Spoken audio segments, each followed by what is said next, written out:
Ņemot vērā iepriekšējā gada pieredzi, pagalmu un ietvju attīrīšana no sniega un ledus sagādāja daudz rūpju. Šādā gadījumā ikvienai lietai, kas jebkādā veidā var palīdzēt cētnieka darbā, ir liela nozīme. Arī tam, kur un kā tiek uzglabātas kaisīšanai paredzētās smiltis un sāls. SIA AGP Service šim nolūkam piedāvā izvēlēties Lielbritānijas kompānijā ražotus plastmasas konteinerus, kas īpaši piemēroti birstošo materiālu – smiltis, grants un sāls uzglabāšanai.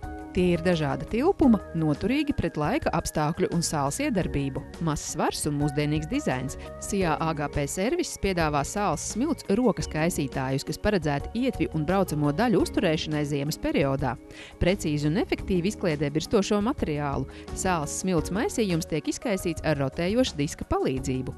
Vasarā šos ratiņus var izmantot kā zāles sējēju vai zālienu mēslošanai.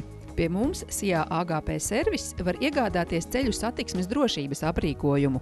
Tiek piedāvāti vadstatņi, vadstatņu balsti, konusi, lokanie stabiņi, ceļa ūdens barjeras, ceļa zīmes, ātruma ierobežotāji un marķēšanas krāsas, drošības lentes, drošības lukturi un citi satiksmes organizēšanas līdzekļi. SIA AGP Service piedāvā augstas kvalitātes sadzīves atkritumu konteinerus, kuri tiek ražoti Vācijas uzņēmumā Krēmer.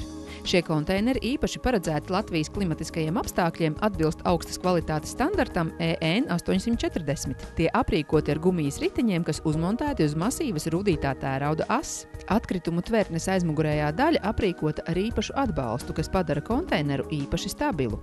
Pieejami dažādu krāsu un tilpuma konteineri. SIA AGP Service piedāvā iegādāties moderna dizaina atkritumu urnes, kas tiek izgatavotas Lielbritānijā no izturīgas plastmasas vai metāla, kā arī piedāvājam urnes ar vāku, kas paredzētas suņu ekskrementu savākšanai doggy-bin.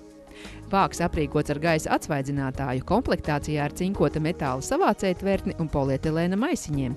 Konteineri paredzēti izvietot pilsētas zaļajās teritorijās un mikrorajonos, vietās, kur atkritumu urnu nav, bet pastaigās bieži tiek izvesti mūsu četrkājainie draugi.